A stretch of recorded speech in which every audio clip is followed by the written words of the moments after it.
Welcome to No Coup Podcast. I'm one of your hosts. I'm Tyler, I'm Mike. and we're back. The finals finally set. Finals are finally here. Mavs and Celtics. I got one right. You got one right, I believe. Who did I pick coming off the East? I don't know. It might have been Boston. So you might have been 2 for 2. I don't know if I picked Boston. Or did you believe in Dame and to. Giannis right away? No. I didn't pick them from the beginning of the season. From the beginning, you might have picked. I don't think I think I was non-committal in the East. I don't think I picked anybody in the East. If you picked somebody, it was between Philly and Boston, I do think. Yeah, probably. That's a while back. Yeah. Philly, but I know I picked Boston from the start of the season. Yeah, for sure. East had the injuries in the East really ruined the whole East playoffs. Yes. Because you could argue that the best player on 5 of the 8 playoff teams was injured. Yeah, I've been right about Boston, but not in the way I thought I would be. Yeah. And I'm not saying Boston wouldn't have still made it. I'm just saying the parity in the East was definitely ruined. Injuries and Dallas. Go ahead. No, let's talk about the East since we're starting off with it. Let's talk about Indy and Boston conference final. Mm-hmm. Very quick 4 games. Yeah, but a very competitive 4 games. Yeah, similar to that Brooklyn-Boston series where every game really was determined by the last 4 minutes of the game. Indiana won 3 of the first 3 quarters, 3 games, 3 quarters. Yeah. And lost the 4th quarter in those games. It's just the tough thing in this series to me was Indy really missing clutch opportunities. Yeah. You essentially give the first game away. Yep.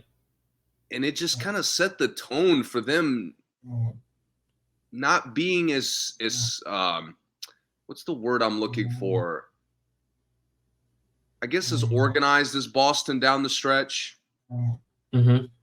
They're a little bit more erratic. They're a little bit more inexperienced. Yeah. Which to me showed in pretty much every game. Absolutely did. Yeah.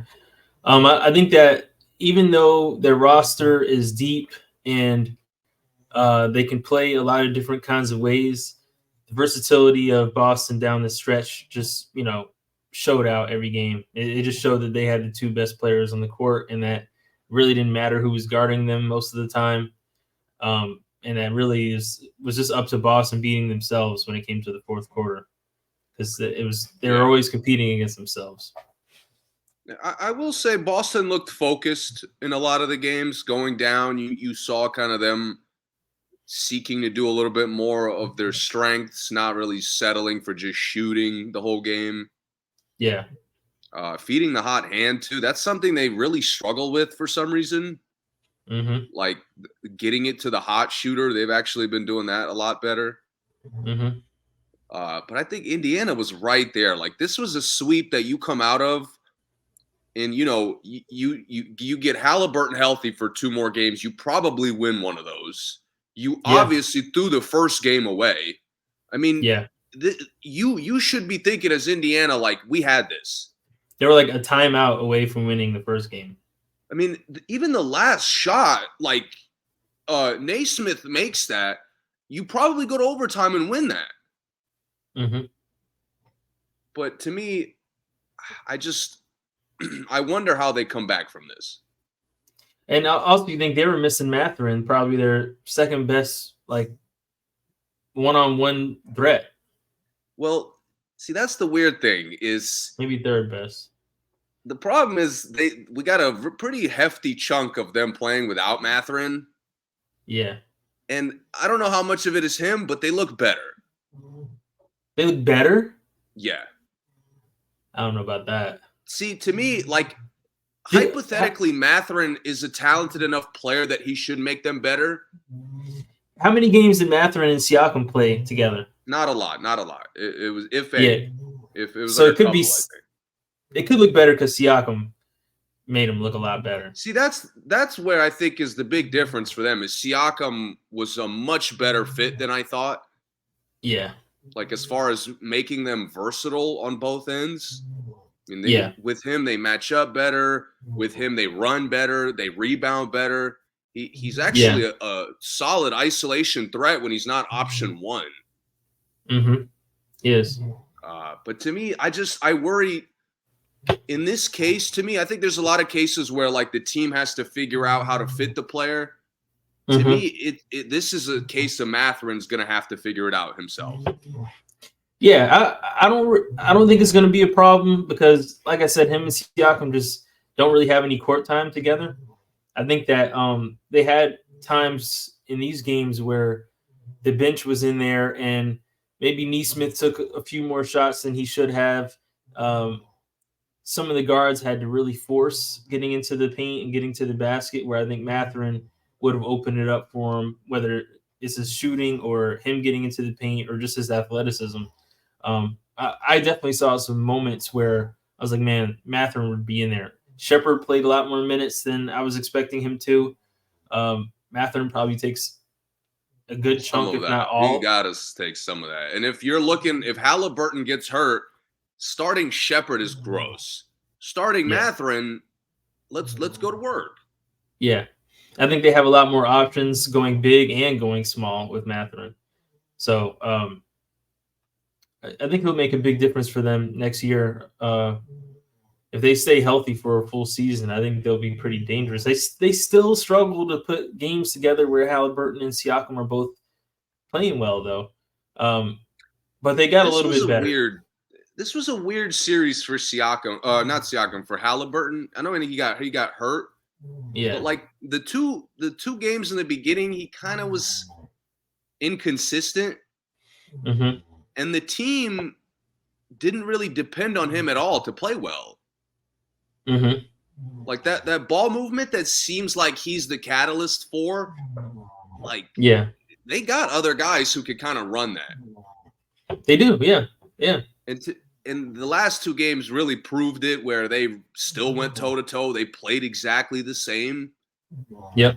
You know, it was a few plays, you win those games. So I worry about how they could improve, because there's a case to be made. They kind of peaked this season. Yeah. There's a case to be made there. I don't know. I mean, I know they have to run this back with Siakam and Halliburton, but I don't know if maybe Siakam makes the team better, but I don't know if those two are a perfect fit. But the team is better with Siakam, obviously. But that doesn't mean Halliburton and Siakam both are the right fit, you know? Because, I mean, the Knicks, they beat the Knicks with the Knicks missing 3 starters most of the games, and still all the games were close. Yeah. So it's... Well, you think the Knicks have all their players? The Knicks are a little different because that's more of like sheer competitive willpower. Yeah. But, I mean, if the Knicks had all their players, it might have been a sweep. We just don't know. I mean, we know it was close without 3 players, but if they had all their players, they might have swept them. And Indiana doesn't look as impressive. We're not talking about them in the same light. I'm really impressed throughout the playoffs how Indiana was able to impose their identity. Mm-hmm. And I didn't think, like, the teams they played were hurt, similar to Boston. Yeah. But it's still, like, they really know what they do best. Mm-hmm. And I think to your point, they should just run it back. Like, yeah, maybe there's a question mark with their 2 best players. Mm-hmm. But it's not enough of a question mark where I'm like, you know, I'm negative on seeing them play together. Right. I mean, to be fair to them, Halliburton was hurt most of the season, especially when Siakam got there. Yeah, he was. They've had a lot of like guys in and out of the lineup, so I think a full off season. These guys are young, they're hungry. I mean, this is a team that should run it back. It should be right back in this position. Yeah, I agree. And I mean, who knows what they do in the offseason? season. They may get something. They may lose something, but they're with Mathurin back here. Okay, let's go back to the West. Minnesota was dismantled. This was much worse. And it took more games, and this was much worse. Yeah. Like, I watched every one of those. Like it took games because. Go ahead. I said it looked like it took those games really just because Dallas just didn't really care after they were up 3-0. So. Oh, the last two games were embarrassing for Minnesota. Yeah. And they won one of those games. Yep. I mean, yep. To me, the Wolves have serious issues. They do. And that's one thing I love about the playoffs is when you don't match up well, you get thoroughly exposed. Mm-hmm. Like Denver didn't match up well with Minnesota, but Denver could still impose their own identity to the point where it was a close series. It could have gone either way. Mm-hmm. This was, like you said, a dismantling. Mm-hmm. They forget guarding the basics of potentially beating Dallas. There's no scenario where we could execute those based on what I just saw from 5 games. Mm-hmm. I mean, Gobert is more of a weak link in this series than he was in the last one. Mm-hmm. And he played well again. Yeah. To me, I talk about self-awareness with these teams, and this is why I love the Indiana's series, even though they lost, and I hated Minnesota. Minnesota, every game, there was okay, guys, we have to play to our size, play to our athleticism. We have to not just match up. We got to rotate better. None of that happened. Right. None of that happened. Bro, watching the last first quarter of this series reminded me of what Luka did to Phoenix. Mm-hmm. He came out and just started scoring immediately and outscoring the team. Yeah. And it's the same shit. I was screaming. You remember this? I was screaming at Monty Williams dude, you're just leaving your center to get abused. That's bullshit. Yeah. This is the whole roster was getting abused. Mm-hmm. Anthony Edwards, easy bucket. Alexander Walker, easy bucket. Any of the bigs, foul or easy bucket. I mean, guys, and not to mention the first play, they run a Luka post up. Yeah. Immediate basket. What does Minnesota counter with in their elimination desperation game? A pick and roll with Rudy Gobert. What? Yeah. What are we doing? Dude, the coaching in this series was like Jason Kidd looked like a basketball god, and the Minnesota staff looked like they'd never coached their own team. Mm-hmm. I'd never seen Luka dominate with such ease. Be honest, have you? I mean, the Clippers make him work harder than this. He's not. I've seen him dominate with worse, but I mean, it was bad. It was bad. To me, it was bad. I can't believe you were right on Dallas backcourt and defense not mattering, but to make Minnesota look like they're garbage defensively. Yeah, I didn't expect that.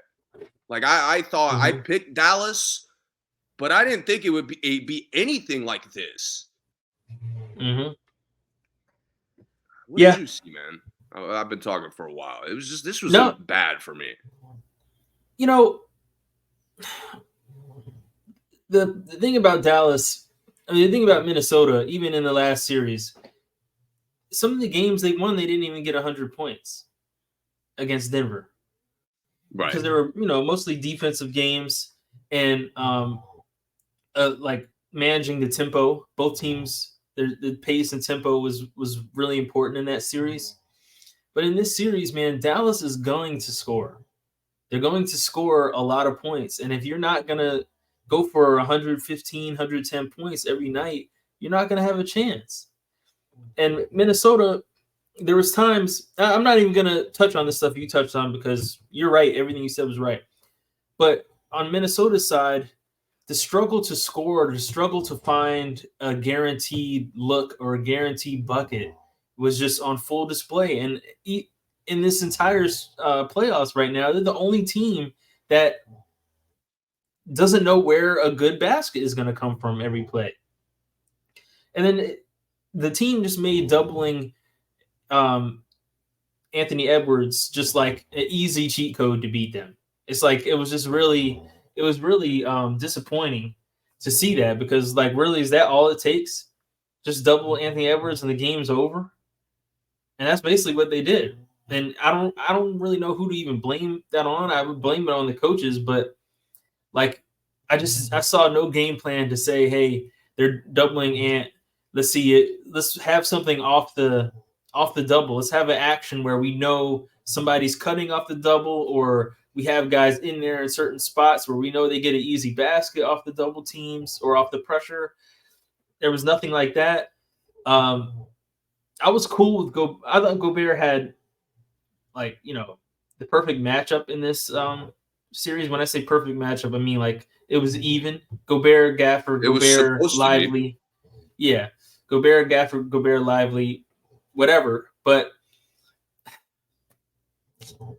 if you're not going to make it easier on Gobert on defense, if you're going to let Gobert be there on the switches, if you're going to let him just stand in the paint waiting for Kyrie and Luka to attack him, he's just going to get exposed. It's going to be lobs over his head. He's going to foul. Whatever it is, it's just going to happen all night. And I think that the Warriors were really good against Dallas because they can go small.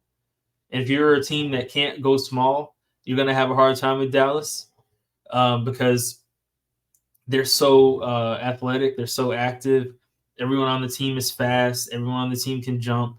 Everyone on the team can, handle the ball pretty well, at least attack the basket from the 3-point line. And Minnesota wasn't ready for any of that. They were getting blown by everybody. Every time someone caught it in the corner, it was either a three or a dunk. Every single time.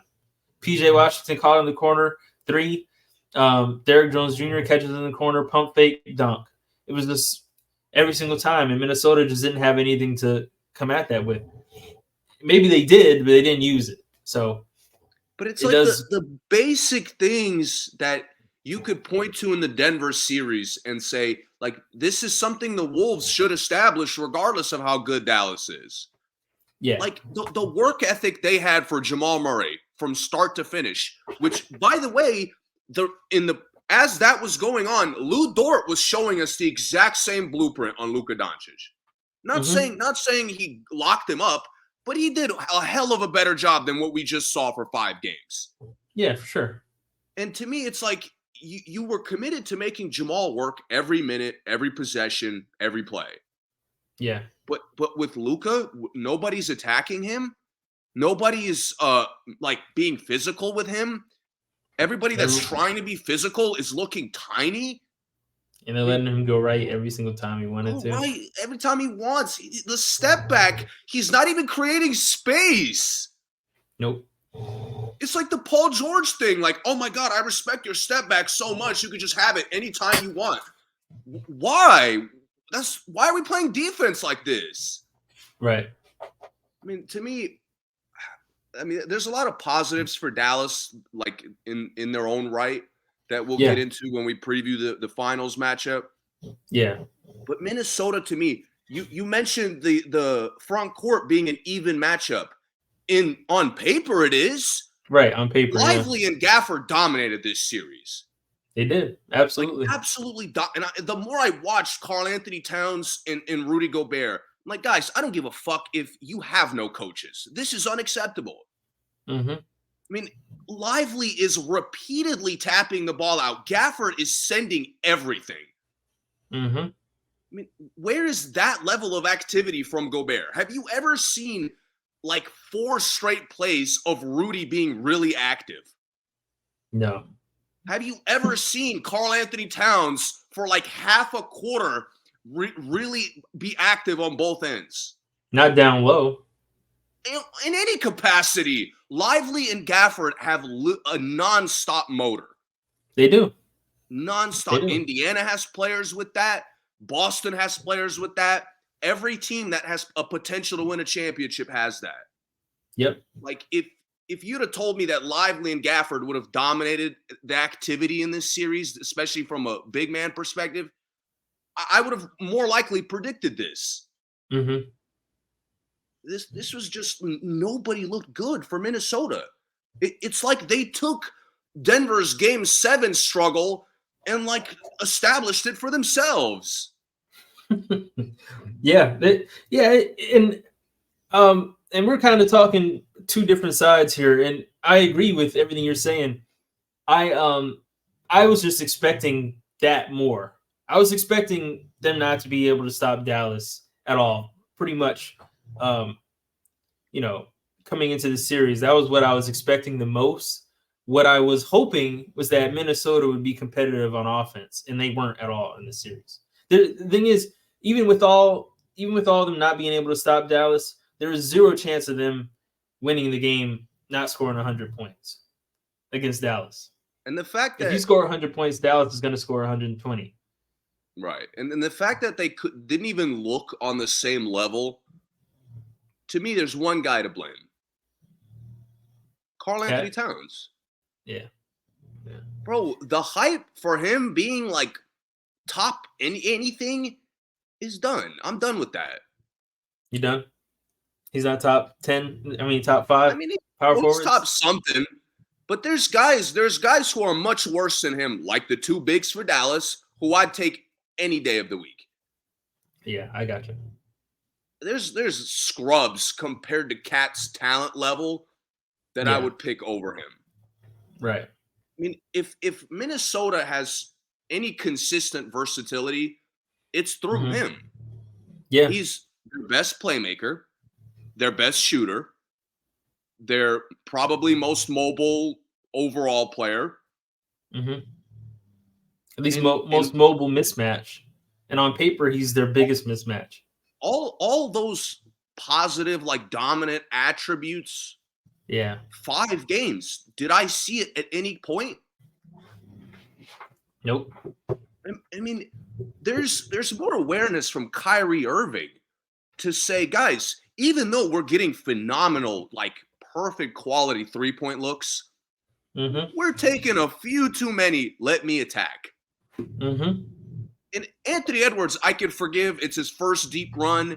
He's year 3. He shot the ball well in the prior rounds. Cat, if we're just going to shoot the ball like it's the damn 3-point contest, like, I'm not taking you seriously. Mm-hmm.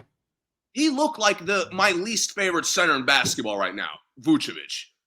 Mm-hmm. He did. Like all these fucking extra skills besides shooting, and all we see is just fucking bricks. Yep. Like, it's just unacceptable. He's the longest tenured guy there. He's supposed to be the vet. Mm-hmm. He's been in the playoffs. He's had some playoff success before. Mm-hmm. Not a lot, but some. And for him to look so inept for these 5 games, like inept. Like Anthony Edwards just didn't shoot well, didn't take the best shots. Okay, he still defended. He still attacked. He still defended pretty well too. Like I said, Gobert played great in my opinion. Yeah. The other guys tried to battle even though they couldn't hit a fucking shot. Yeah.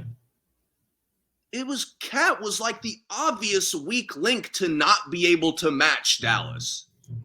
To me, they got everything they could have wanted out of Jaden McDaniels and Gobert. Yeah, Jaden McDaniels there's nothing else spectacular.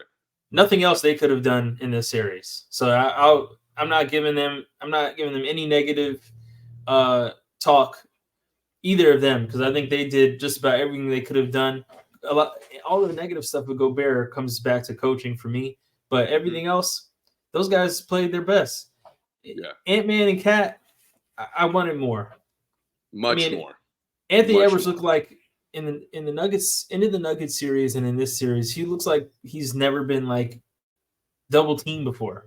If you've ever been the best player on a team, you've been double teamed before. Ever.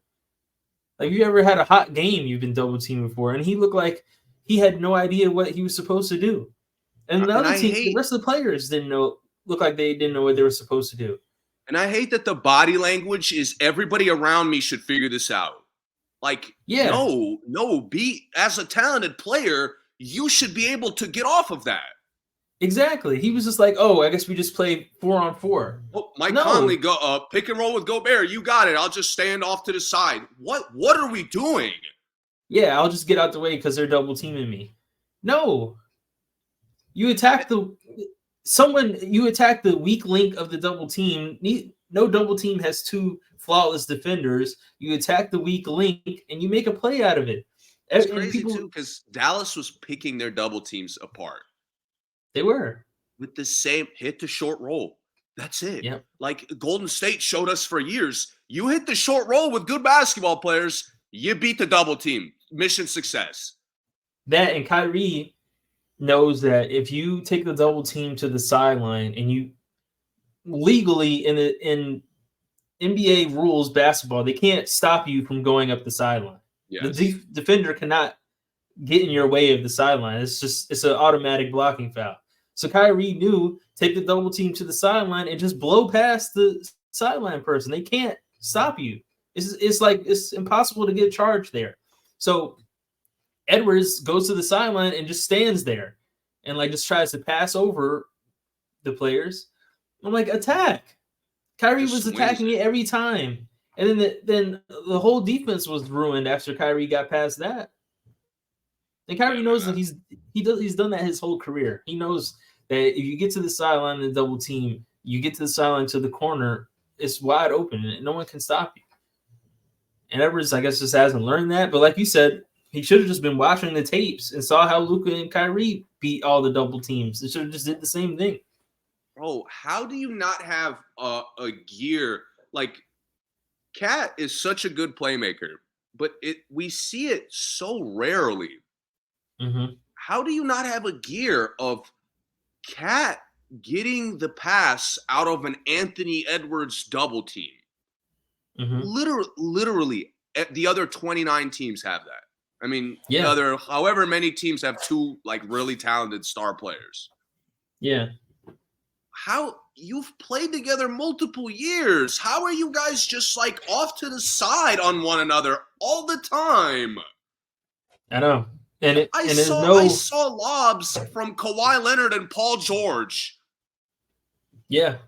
Like, guys, how is it this difficult?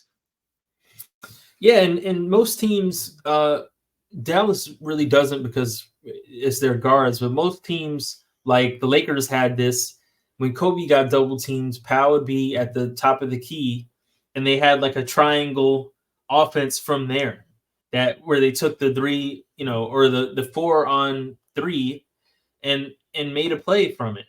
Exactly. And sometimes I saw Minnesota try that, where Towns goes to the top of the key and he turns and looks at the numbers, and it just wasn't there. And they did nothing. No one moved.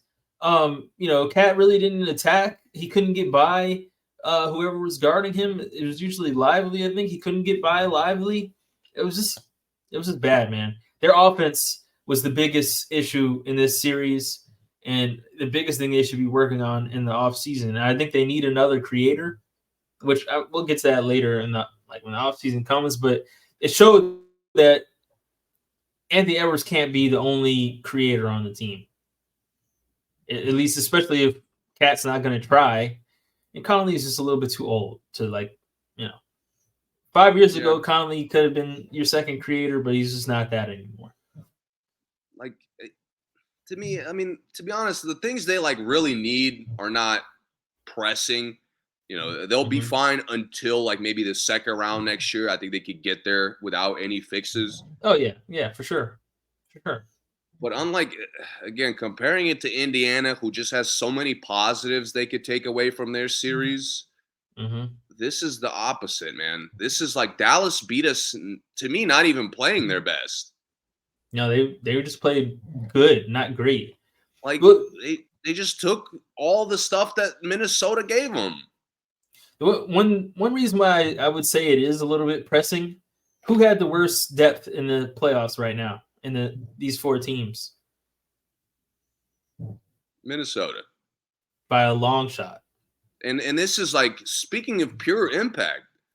Yeah, and the thing is, it's only as bad as what the other teams do in the conference. Obviously, like if but the depth was one of the biggest issues for them in this whole playoffs. Even the games that they won, it would have been a lot easier if they had a little more depth. But um,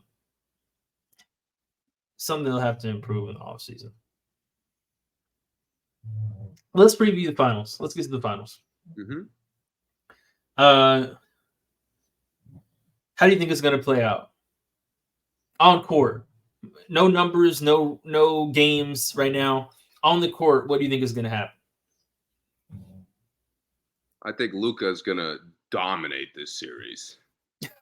Okay. I made a comparison that was even premature when I made it, to me. But like, you actually saw like some of the stuff I was saying, and it was more for Anthony Edwards. Yeah. But the Wolves have a solid amount of similarities to Boston. Yeah, they do. And I think Boston, by their identity, is going to make a lot of the same mistakes where you're trying to match Dallas's elite shot selection with just threes. Yeah. Like, I thought that was actually something that got Minnesota in trouble against Denver, where Denver started playing well and you're just shooting. Like, you're liable to go cold and then you lose. Yeah. And to me, Luka, like we've seen over the years, Boston has absolutely no individual matchup for Luka Doncic. Right. And Drew Holiday is a phenomenal defender, but not against this. Like, this is the exact archetype of a basketball player that is liable to give Drew all types of problems. Because no disrespect to Drew, but Drew's biggest attribute is that he's bigger than every other guard normally he's guarding. So when there's a guard, with LeBron, doesn't work with Jimmy Butler, is not going to work with Luka Doncic. Exactly. When he runs up against someone that actually is bigger than him, Drew, like, just his defense there's nothing special about it anymore. And really, in a lot of ways, same as Derek White. Derek White, I think, plays defense with a little more IQ than Drew does, but it's still because he's like really, he could be a small forward size, really, but he's playing guard. So I just think it's going to play out in a very similar manner to what we just saw with Minnesota, where because your offense isn't great, isn't consistent. Yeah. It's hard for me to like believe in the Jays outplaying Kyrie and Luka. Like, that's what it's going to take for Boston to win this series. And I don't see that. What would constitute outplaying to you? Having more noticeable of an impact, which to me is specifically in how like Dallas is struggling to match up with you. Okay. Right? Like, when Kyrie and Luka attack, you could obviously see there's no answer, especially no individual answer. Yeah. The Jays have that gear. Like, there is a scenario where both of them or one of them can play well enough to where Dallas has no individual answer. But that to me is your chance to match Dallas. It's not pretending you could get as good shots as they can, like Minnesota just tried. Yeah. To me, the blueprint for Minnesota was Ant and Towns had to be great. They weren't. Same thing for Boston. The Jays have to be great. And they also have more of a gear of being great on both ends. Yeah. So I think there is like a blueprint for them to do it. Do I trust it? Not at all. Not at all. I gotcha. Yeah. So I got to pick the two star players I actually believe in because they're playing to what they do best.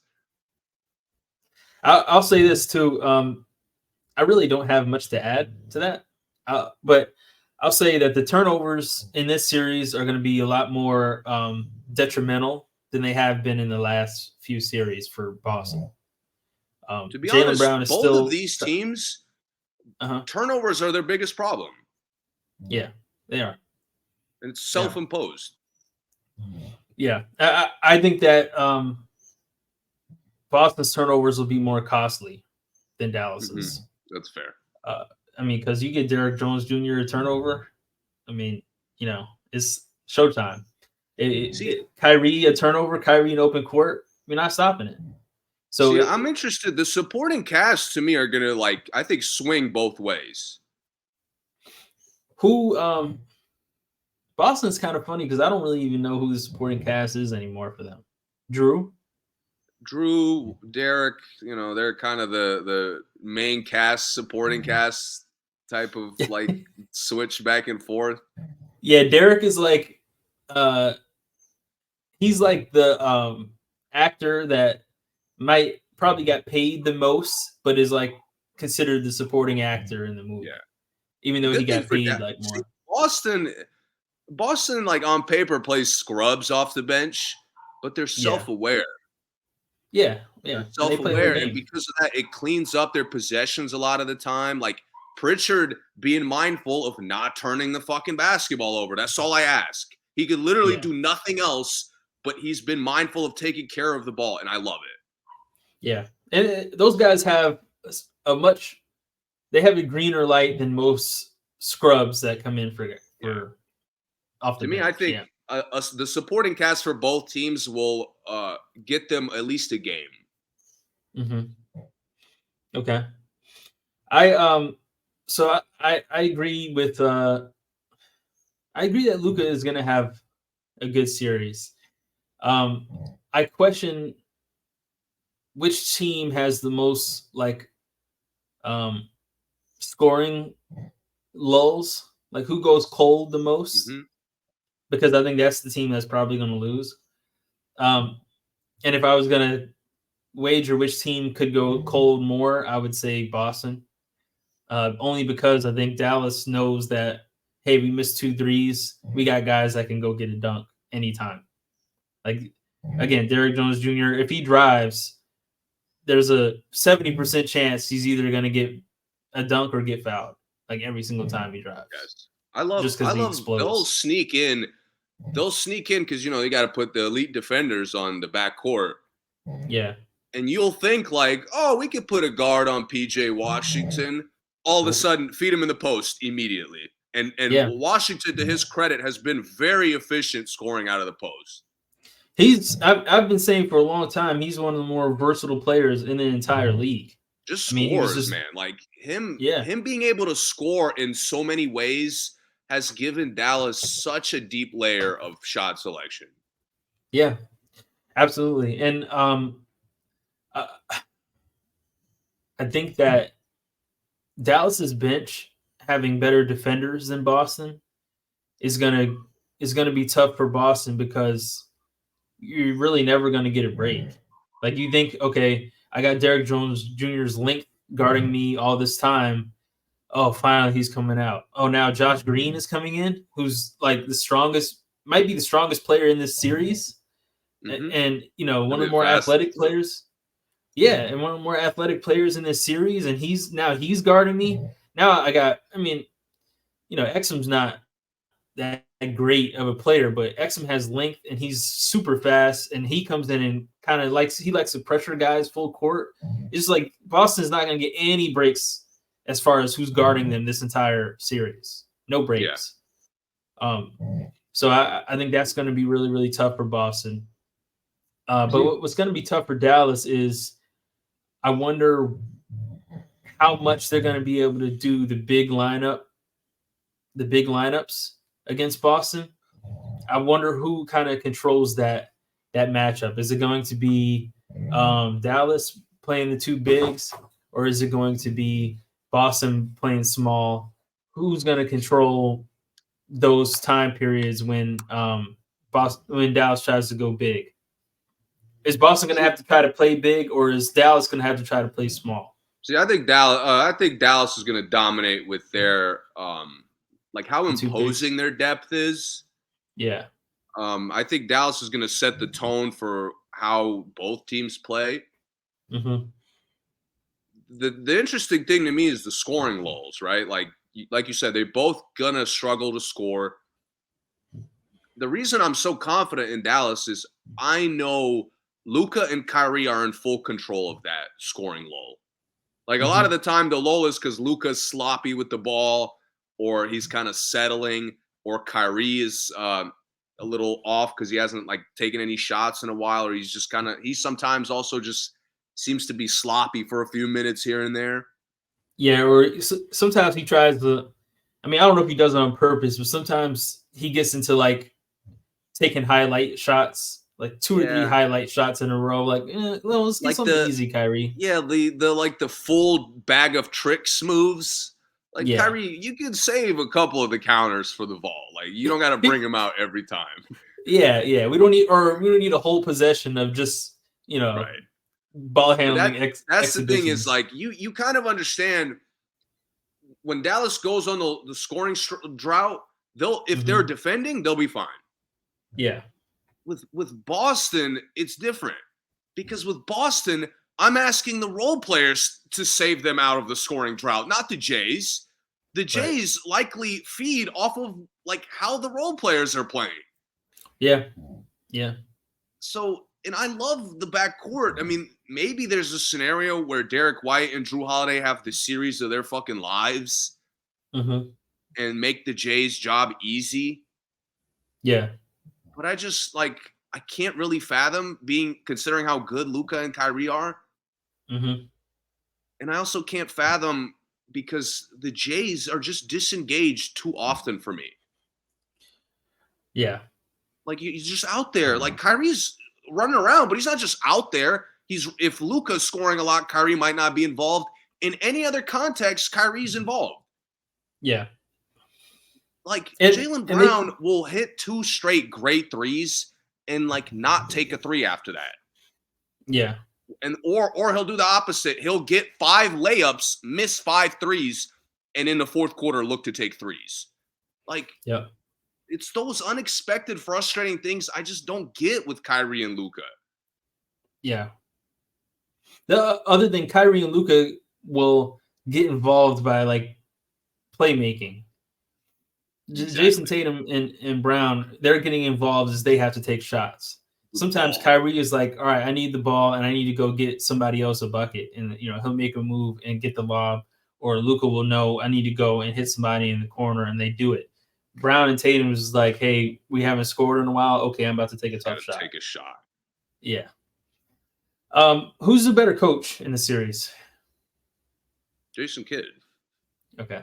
That's why all the small stuff you were talking about, like Jason Kidd, that's why to me, like all the small team identity things, Dallas to me, I think is going to dominate. Yeah, I got Kidd in that too. If for both teams, if one player, like if either team wins, who wins Finals MVP? If Dallas wins, who wins Finals MVP? Luka for sure. If Boston wins, who wins Finals MVP? So I've been talking like I'm pretty confident that Dallas is going to win. But there's a player we haven't mentioned who is on pace to return. Please do not say Porzingis would win Finals MVP. There's no way. There's no way. To me, the only way I have confidence is if Porzingis is healthy. But you think he'll win Finals MVP? It's hard to pick that, but yeah. Really? I think if Boston wins this series, it's through Porzingis. I would agree with that. That's the versatility. If you're matching Dallas's unstoppable scoring, Porzingis is the only fucking blueprint Boston has for that. He's the only unstoppable scorer they have. And he's in my opinion. But that's the thing. Like Boston has maximized his ability, similar to PJ Washington, that Porzingis is not just spacing the floor. He's a constant mismatch. He's a fucking size mismatch. He's a capable playmaker. He's a good decision maker. The thing is, if Porzingis doesn't like play game 1, if he misses 2 games and he comes back game 3, it's not. Yeah. I am hoping. Let's say hypothetically he's not that healthy and doesn't play a lot. It's gotta be, and this is essentially to me an impossibility. Jason Tatum. I'm actually gonna say Derek White for Boston.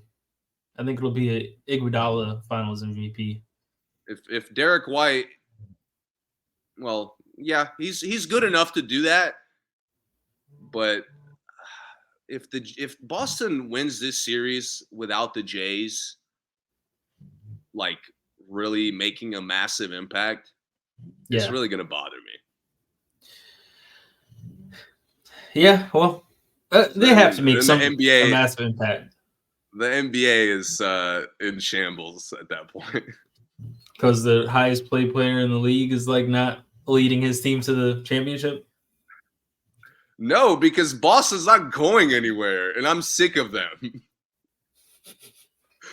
Well, now I feel like they're going to enter dynasty territory if they can win without depending on the Jays. Like, that means they haven't – all the stuff we've been asking them to, like, figure out, they haven't actually needed to figure out. They just needed to wait for Derek White to get that good. If they do that, there's no chance they come out the East next year when everyone's healthy. Okay, interesting. I'll say that. They have a chance if Tatum and Brown put together good games this series. I could say they're likely to come out the East again. But if they don't, if they don't do what they have to do, come on, man. Like Jimmy Butler's coming back, Randall's coming back. Go down the line. Back. Cavs might be back and might be better. Yeah, you never know. Milwaukee, Dame and Giannis are going to be back and healthy. No way. So that's only if those guys still can put it together. But to your point, I don't know. And I don't know about that. There's a couple of X factors for Boston, like Porzingis coming back, because they've been kind of saving him. Yeah. So if he could come back and like the last couple games, he could play, full minutes. Mm-hmm. I mean, that puts Boston in good shape. It does. I wonder what Porzingis. I wonder how Porzingis will defend Gafford and Lively. Yeah, like foul the trouble other thing wise. for me, like Tatum, there's a level of pressure on Tatum that isn't on anyone else. Yeah, there is. Like if Tatum struggles in this series, and this isn't like a series that he should struggle. Mm-hmm.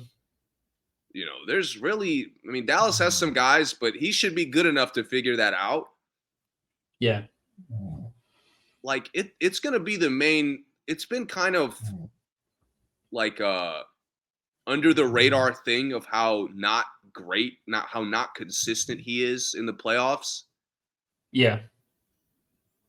And at this point, it's going to be like a mainstream part of his identity. I agree.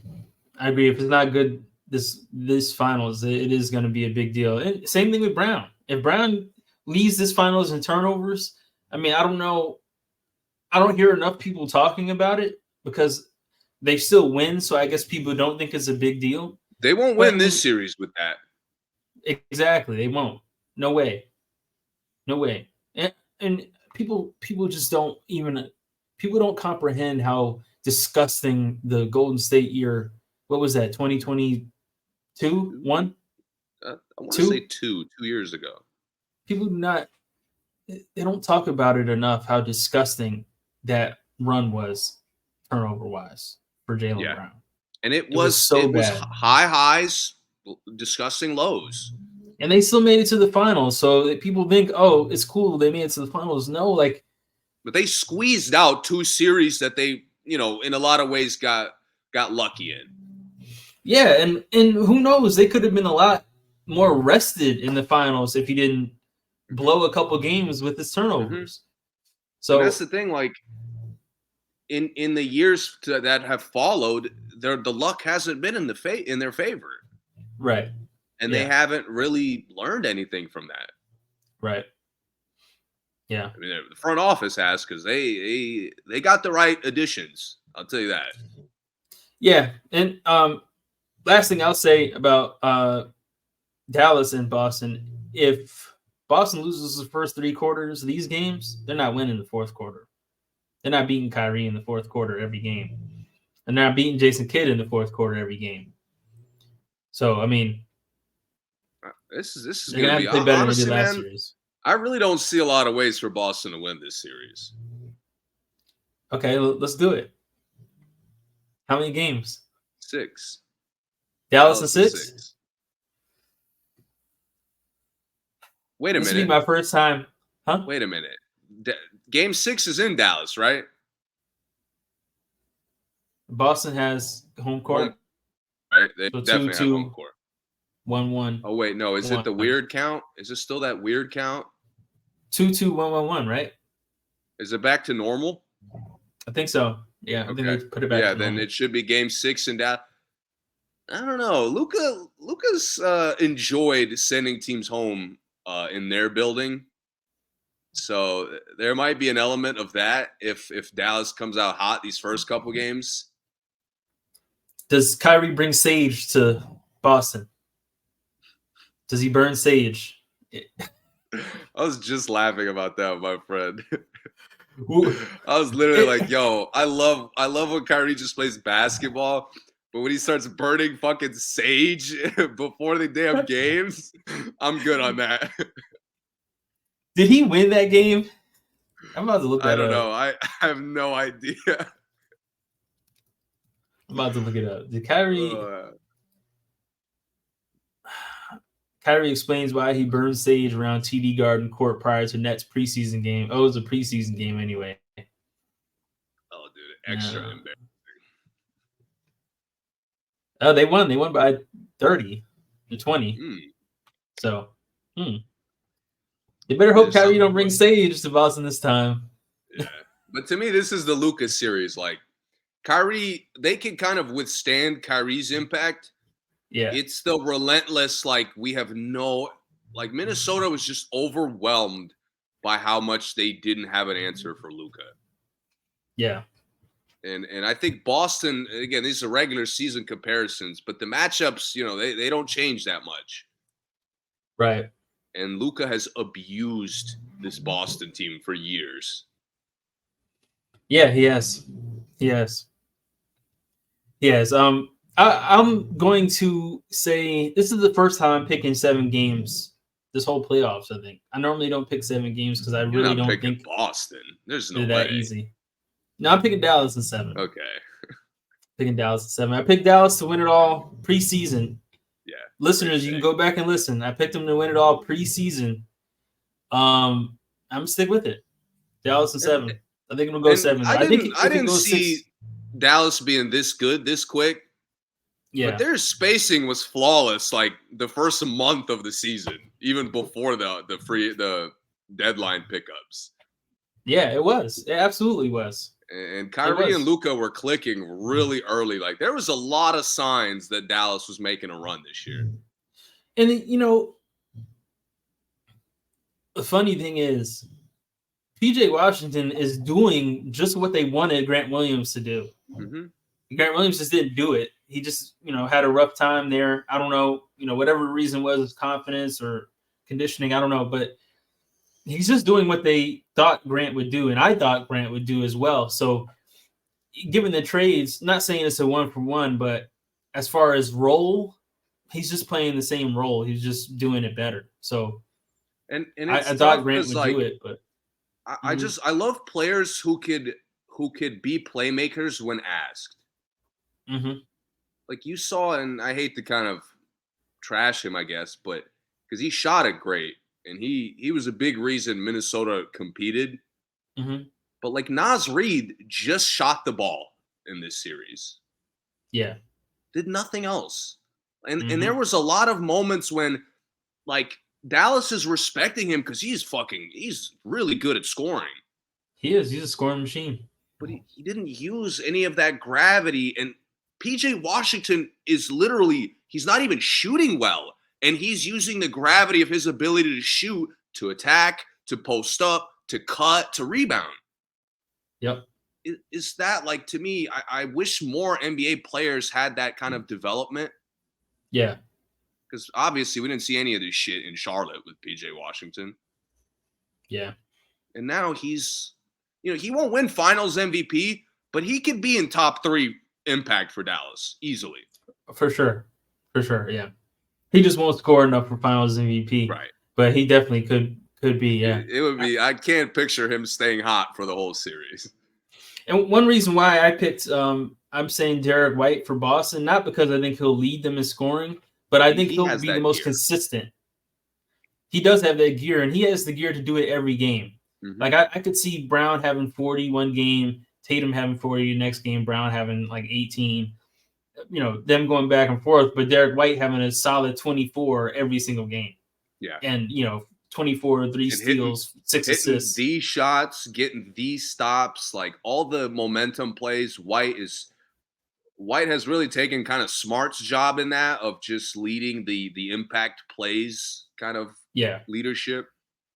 Yeah, I think fantasy points, I think Derek White will lead them in fantasy points. He'll have the points, the rebounds, the assists, the steals. He'll have all the stats together. He already leads them in blocks. So, like, he's going to have everything there every single game, even though I think Brown and Tatum will probably lead the teams in scoring. One of them will, but I think he'll probably be more consistent. That's all.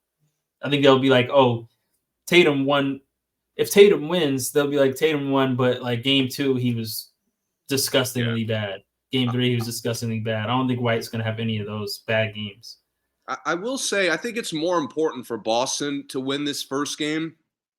Mm-hmm. Not just because of the home court, but like, I do want to be wrong in the fact that Boston can't establish their identity in this series. Like, there are some ways they should be able to. Yeah. And I think you take this first game, and now Dallas has to adjust to you. Mm-hmm. So, like, that to me already puts you on track to kind of control the series. Yeah. And Dallas, to me, doesn't really care either way. Mm-hmm. But Boston, I think, needs it a little bit more. I agree. Yeah, I think so. Okay.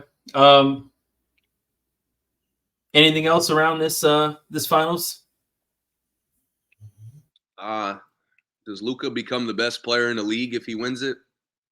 No. I'm sick of the finals meaning you're the best player in the league. Does Jason Tatum enter the best player conversation if he wins it? No. Obviously, assuming they get MVP. Neither one of them get the best player in the league moniker for this. I don't think so. What do you think?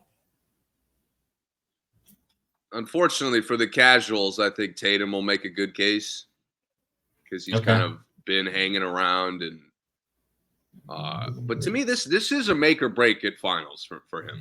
Like, even if they lose, if he plays the right way, like, I'll take that. Sorry for my dog snoring, by the way. Oh, you're good. It was only for a few minutes. Yeah. I think for the casuals, Luka will probably be best player in the league, only because Boston's team is better.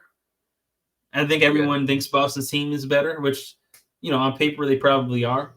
So I think that Luka will probably look like he's carrying more. Even though Luka can get 60 and not be carrying the team, he's just a really good scorer. He's not. I don't really see him as a carrying guy. Does that make sense? Yeah. So I think that casuals would think he's carrying because he'll probably really drastically have more points than everybody else. He carries the spacing, but it's the other guys have gotten so much better at capitalizing off of it. Yeah. That the credit is more to them, the team kind of fitting around each other more so than just Luka being unstoppable.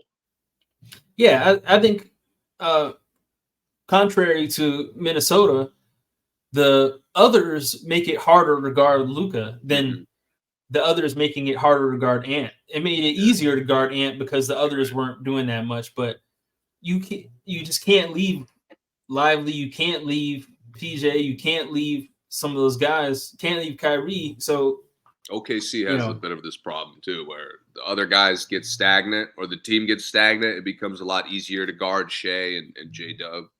Right. So Minnesota and OKC are similar in that way. And I think Dallas is the opposite. Those guys play so well, it makes it almost impossible to stay with Luka the whole night. Because when they're not playing good, Luka just looks okay. He doesn't look that great. But when they're playing great, Luka looks ridiculous. So I'm curious how much trash they're going to talk to him too. Because that has backfired. Yeah, that has backfired for everybody that's tried. I mean, only really Jaylen Brown talks trash, right? For Boston, yeah, for the most part. But Boston does when things get chippy, Boston will get a little petty. Yeah, they do. Yeah, they do. Drew, I feel like Drew Holiday does some sneaky trash talk. Maybe, I think he does. Maybe, but he seems so quiet. He does seem quiet, and he's he's a fantastic guy off the court. Yeah. But I love Derek White. It's hard to believe. Derek White's such a good teammate. He's always in this "I'm not playing well enough" mode. Yeah, he is. Yeah. I love that. Dude. I love guys that will make 6 and then miss the 7th shot and get so pissed. I should have made 7. Yeah, that's him. That's him. Yep. All right. We'll leave it at that, and we'll cover more stuff next time. But we'll probably just be doing games. But we did a full hour. We'll see. We were gonna come back halfway through the series for the conference finals, but game 3, I was hoping one of the game 3s would go to the team that was down 2-0, but that didn't happen. Yeah. Yeah, I was thinking the same thing. I was like, what are we going to say? There's not much to deep dive when the same team wins 3 straight, Yeah. Once it was 3-0, I mean, it's history says it was over, so it was really nothing to say. If this series is tied at any point after, obviously, 0-0, we will come back and talk about it a little bit. Yeah, for sure. For sure. Absolutely. No, we'll come. We can come 2 games even if it's 2-0 because okay. Yeah, because you never know. You never know. With either of these teams, you never know. This is a situation where if it gets 2-0 for anybody, that will not be the end of the series. No, it won't, because both these teams can win very easily 3 games in a row. Yep. All right. Thank you for listening. As always, please subscribe on YouTube, subscribe on Spotify, all those good things. Thanks for being here, and we will see you guys next time.